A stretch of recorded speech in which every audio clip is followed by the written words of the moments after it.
You gotta love how everybody gets into the mood of it's the most wonderful time of the year. Christmas, New Year's, up into Valentine's Day. For single people, if you only knew the mindset of what that's like and how it doesn't mean so much unless you do have a significant partner to go into that with. And this time of year, you can ask yourselves the question about, what is it that you try to do to not let the holidays bum you down a little bit? For me, I work a lot and I've been doing that for a long time. And honestly, I have things that I look forward to Christmas and New Year's that make me do okay. Dating is not that was something I used to really worry about in my teens, in my 20s, probably into my 30s a little bit, but it's not so much anymore. There's just certain things that take away the fun of, really, if you can get yourself away after Halloween, before Thanksgiving, more importantly, if you can get yourself out of the mode of really having to worry about finding that significant other, because honestly, I think anybody that does approach you right before the holidays, you got to ask yourself, just might be, you'll know the ulterior motive of that person. I feel like now maybe I'm wrong, but sometimes I just feel like if a woman does approach you guys and it is right before the holidays, sometimes I always feel like that is part of the reason. And I don't want to put that on every woman, but I feel like sometimes that's how it is because of my next article that I'm going to talk about here when I'm not podcasting. First, I want to go and direct all of you to my website.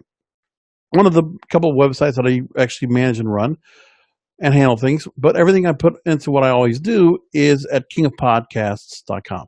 So the website, it's mainly the website for my Resica's Real podcast, but if you go to, there's a donate button there.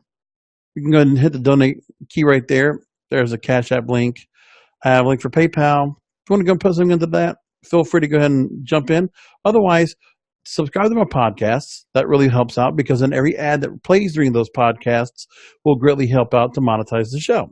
I also would recommend all of you to go to kingofamazon.com, KINGOF, Amazon.com. Now, I don't know why I spelled that, but kingofamazon.com, because that's my Amazon link, and that's the way you can also help out the show. So I hope you'll consider both of those ways to help out and do some great good for this program and for yours truly. Now, moving along. Why do I talk about dating? Well, there are dating stories that come out there and are talking. So GQ decides to go ahead and do a profile into the entire decade of the 2010s. Why dating in the 2010s was all about what you like rather than who you are. So with so much emphasis placed on cultural reference points, dating apps are kind of setting us up for failure. And he's absolutely right. But the problem is that everybody's on dating apps. Do you realize that the dating industry right now, online dating, it's a $2 billion a year industry. And even if people have kind of abandoned online dating a little bit here and there, doesn't mean that people are not trying to meet up. They're just meeting through different routes. They're going through Facebook, they're going through Instagram, other ways, Snapchat, obviously. Now, Facebook has gotten to the game this year. That was a significant change.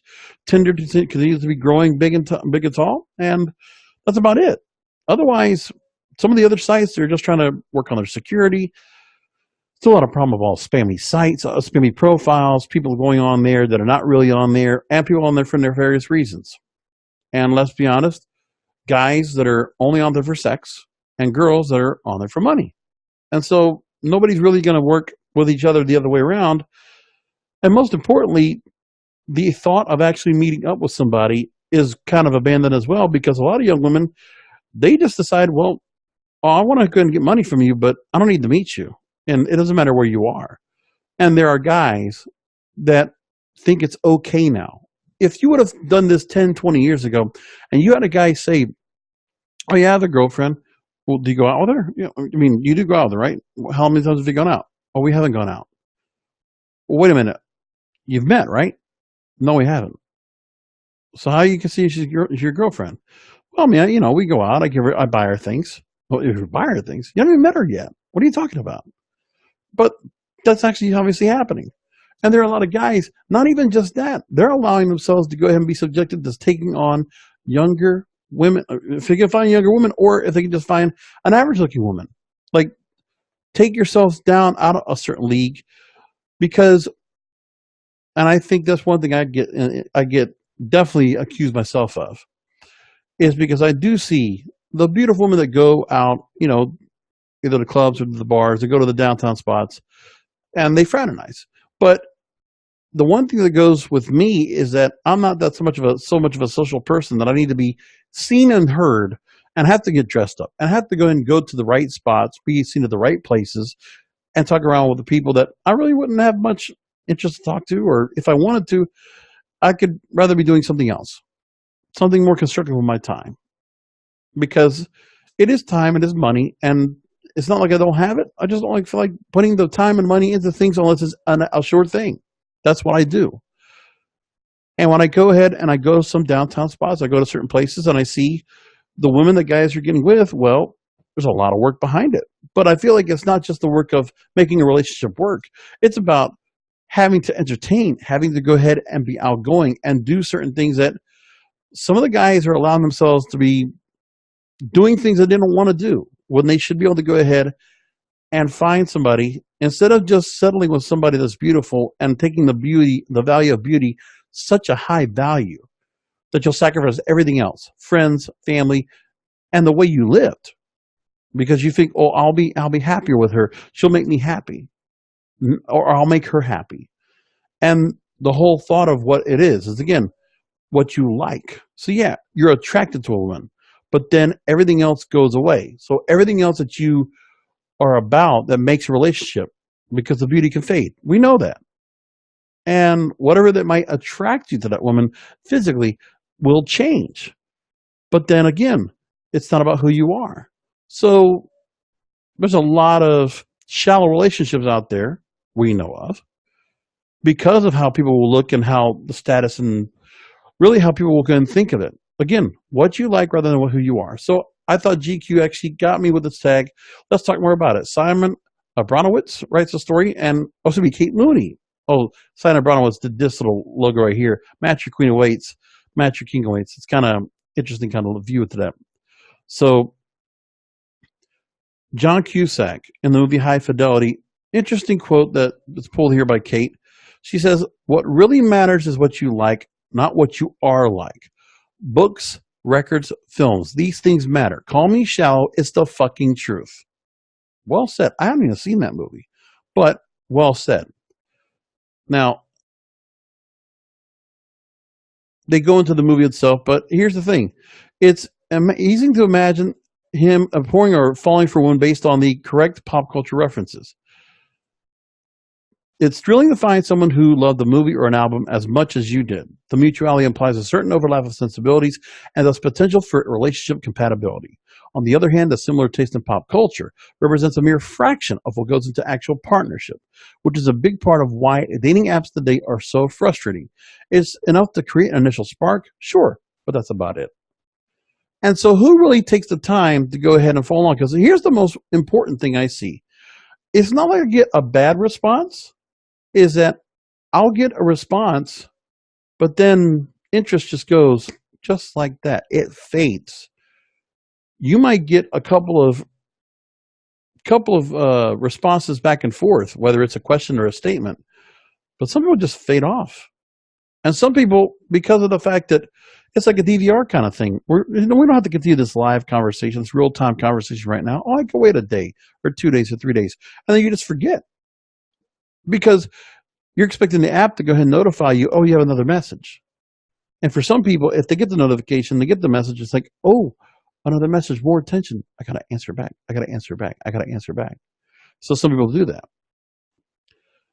And then you see more of the same, and that's what a big problem is. Now, more into the story, and I just thought this was well said. Now, let me go ahead and pull this real quick here. The constant cross-examination of romantic partners by these self-proclaimed arbiters of taste, steadily keeping score of their lovers' cultural cachet, a plus here, a minus there, which eventually calculates into a total sweeping character assessment, closely resembles how we're set up to evaluate prospects on dating apps. The dating service that did that most effectively was eHarmony. I'll tell you what, when eHarmony first started, or when I remember when I got on there, 98 to about 2003, 2004, we used to do a thing where they would offer for $29.99 a month for the first 3 months, January, February, March. You can actually get that at $29.99 when normally it was like $49. So the half price deal. I went for that. And I'll tell you, I met girls. It's some wonderfully good, solid relationship material. But at the time, I was 23, 24 years old? I didn't have the right mindset to know what I was doing with a woman like that. And even then, I remember Yahoo Personals. I met a girl that met one or two that were ideal. They were wonderful women, but I was not ready for them. And that's for me. Late bloomer, you could call me, but I just didn't know what I was doing, or I just didn't want to compromise. And I didn't know who I was. And the one most important thing was my career was still in in a shuffle up until 29 years old, which is where I found where I'm working at today, where I've been working at for almost 15 years, because that's when I really found myself. Because until then, I really didn't know who I was. I really wasn't comfortable and happy and content with my career. I still wanted to push for it, and I didn't want to put anything in the way of it. Now, part of it, about 90% of that is true. The other 10% of my side of me was because of the fact that, well, you know what? If the dating thing isn't working right now, I'm just going to go move along. And I was fine with that. Because you know what? Getting upset during the holiday season, not having somebody with you, not kind of feeling down a little bit. I've gotten those days. I had those times. And I had to get past those. So I had to go and find something else that was going to take the place. And most importantly, internet really does do that. Because what if I didn't have podcasting? Oh, man, it would be tough to find hobbies or things to do, or just even jobs that I could find to do that could really get myself somewhere where I wanted to just be busy and kept busy. I drive for Uber on part-time. And you know what? When I do that, make my own hours, work my own schedule, and do it whenever I want to turn it on, because of the internet, it's great because it takes the time away that I would be moping around, with my mind clear, thinking about other things, when I could actually be keeping my mind busy, keep myself busy and doing something constructive and actually, doing something for myself. And that's nice. And the internet has brought that to us. So with that, we need these kind of vices because of the fact that if the internet, what it has brought us, it takes away. And it has done that. It has made relationships much harder than you can imagine, and it's unfortunate. Now, moving along here, so they mentioned the OkCupid model, quizzing users on likes and dislikes, creating an algorithm to match them accordingly. Tinder has a blank field for singles to write a few lines about themselves, signaling personality traits, making them possibly swipe rightable. As a strategy to make oneself stand out among the sheer volume of profiles, encourages bold yet arbitrary declarations of taste, from liking tacos to preferring Parks and Rec over The Office. Now, here's the other thing, too, is that for guys and girls, trying to put these profiles together, it sucks now. To try to just take everything that has been your life, whether you are 18, 19, 20 years old, up until now, some of the women I see on there, they feel like they need to, with all the pictures they can put up, it's not just selfies. Some will just do selfie, selfie, selfie, selfie. Others have to show, oh, look, I went skydiving. Oh, I went to this place. Oh, I went to this place.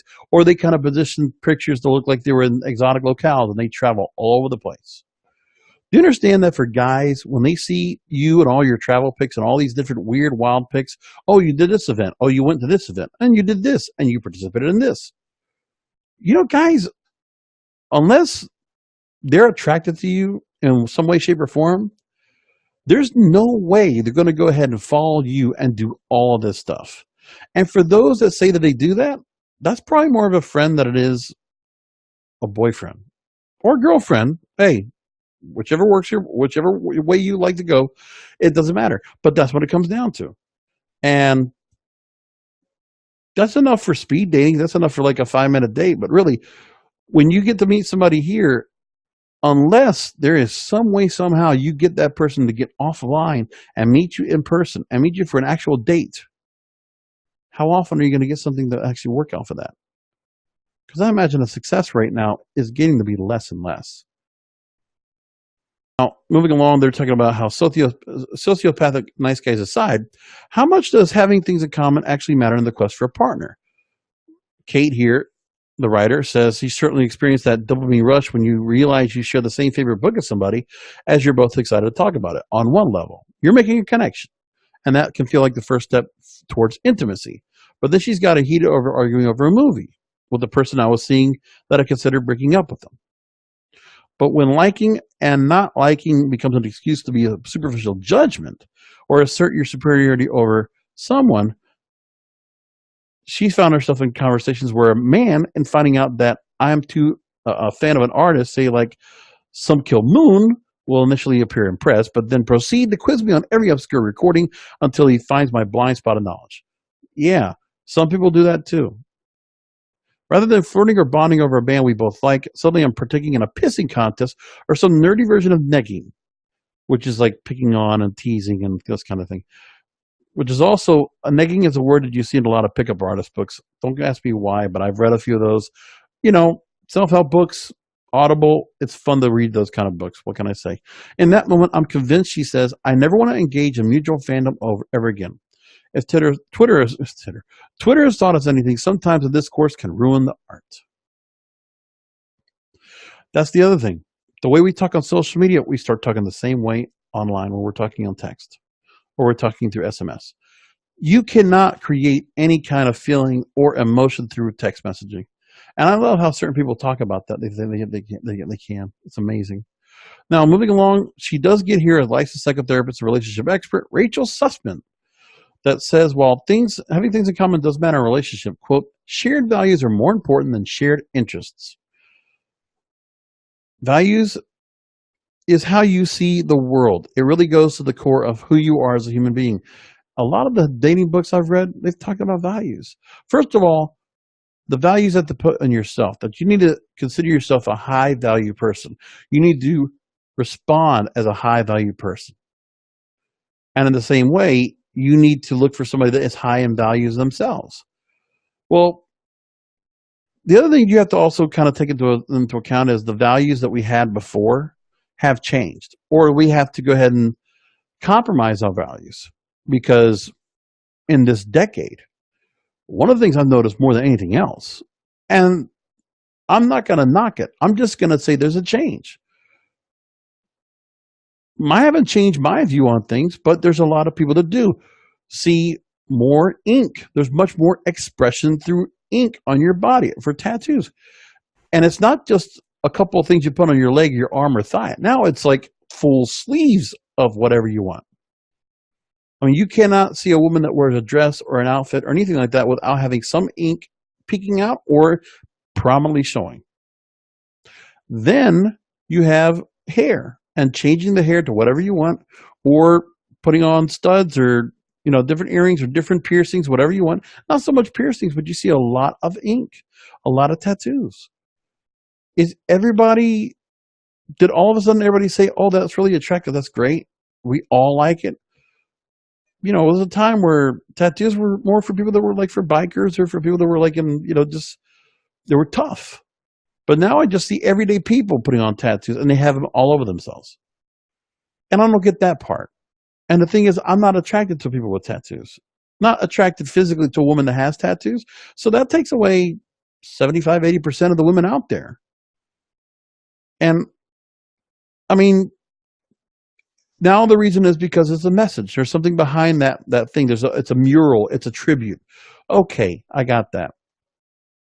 But that used to be jewelry. You used to wear things on you that might have like a locket or something that have a picture or something you hold. You have a picture in your wallet or a picture in your phone or something that would just be a tribute. But no, now it has to be, no, it can't be just that. I got to put something on my arm.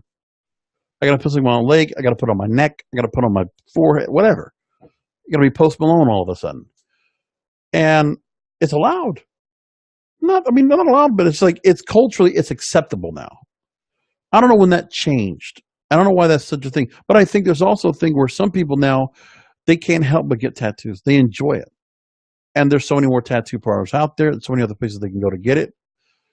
I think there's a couple of reasons behind it. One, I think is some women, because of what they see in magazines, what they see online, and all the things that are going on with vanity and beauty these days, that someone would just feel like, well, I'm never going to get to look like some of these girls in a magazine or online or on TV or anything like that. So I'll just debauch my body. Why not? It doesn't matter. Or some people just feel like it's just, it's like a dystopian type of feel. Like people just don't feel positive or happy about themselves. So they decide to do things to degrade themselves. And beauty is the skin you're in. So I can understand the people that are out there that are very body positive and they want to have people appreciate their bodies for how they look. But then again, if, there's an abuse to doing that. I know that. I've done it. But then again, then there's the ink. For some reason, that's a thing now. And it's like, there's no way of taking it off. Nobody's really trying to make a business out of trying to remove tattoos. But hey, I can't talk about what it is now. Now, going back before that quote, Kate Murray here, the author says, ideally, it matters to me that the person I'm dating to see at least some of the same movies, go to the same shows, and can relate about why a particular work of art is so effective. But at the end of the day, I care more that they're not a fucking asshole. I agree. Now, there is something to be said where I feel the same way, where it would be nice to find the person that has likes and interests that are similar to mine. And the truth is, I've gotten to the point where I'm settling to the fact that I only want somebody that will fit to my likes and interests. It makes it much harder for me. I am creating a bigger haystack to find a needle. You're absolutely right.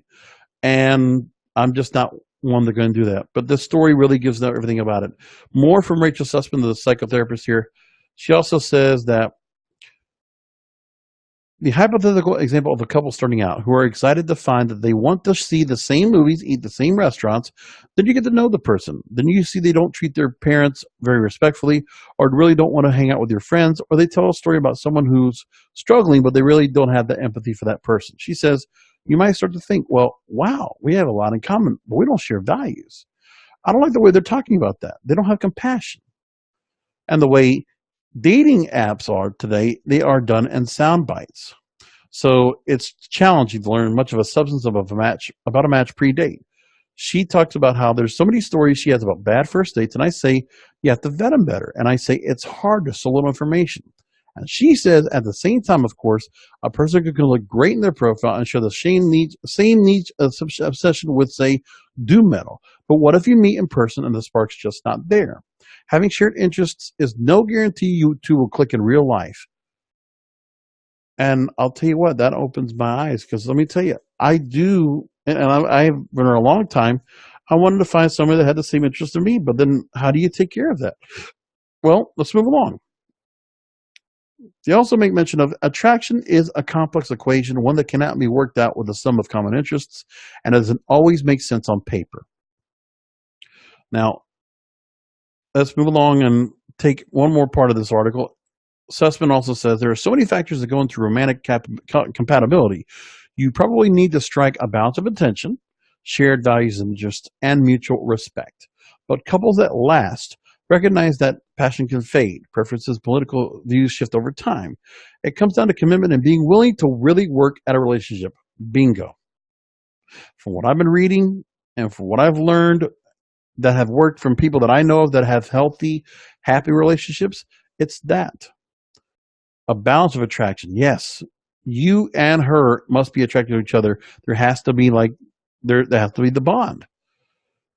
Things that you have about that. Shared values and interests. Yes, there should be that too. Mutual respect. Pretty good. Very well said right there. And the last part right there, let me just point that out one more time. Whew. That is huge right there. It comes down to commitment and being willing to really work at a relationship. Who does that anymore? Man, that's a hard thing to ask for. I don't know a lot of people that do that, but obviously the ones that are getting married, the ones that are able to get married and have kids and have healthy relationships, that's what they have to do. It is a back and forth. And I'll tell you, She also says that people definitely change. You're supposed to change, and that's the rub. If couples can grow and change together, remember that the next time you see someone's profile, mention your favorite album by the Replacements, and the wedding bells start ringing. Remember that next time. Interesting. So there you go.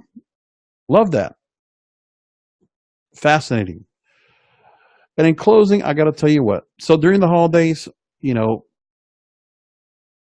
don't try to get yourself so caught up that you have to have the significant person that has to be your kiss at New Year's, when the ball drops on New Year's Day, or is that date for Valentine's Day and all that. And most importantly, this is where the dating apps are failing. But then again, it makes it harder for people to go and meet in person. And that's where my issue is that I want to go and be able to be willing to go and speak to people in person. But you know what? Sometimes you got earbuds in the ear, or some people are just afraid to go ahead and interact in person sometimes because we're on our phones. And technology is kind of becoming the barrier wall that's holding people from getting to know each other, because it wasn't so much like this. It wasn't that hard, the decade before, to talk to people. It's gotten much harder now. But you can't give up on it. You can't stop trying, can't keep looking. But then again, you can't devalue yourself either. And devaluing yourself also means what you're doing to yourself and what you do to yourself as it is to who you bring into your circle. Because that's one of the things I need to learn about myself. Valuing who I have around me. Family, of course, is always high value. The friends you need to have are all supposed to be high value. And if you don't have those high value friends, then it's time to find those and replace who's not valuable to you and that's not offering somebody that's a real positive influence to you. Time to get rid of those people as well. Value is very important. We'll leave it there.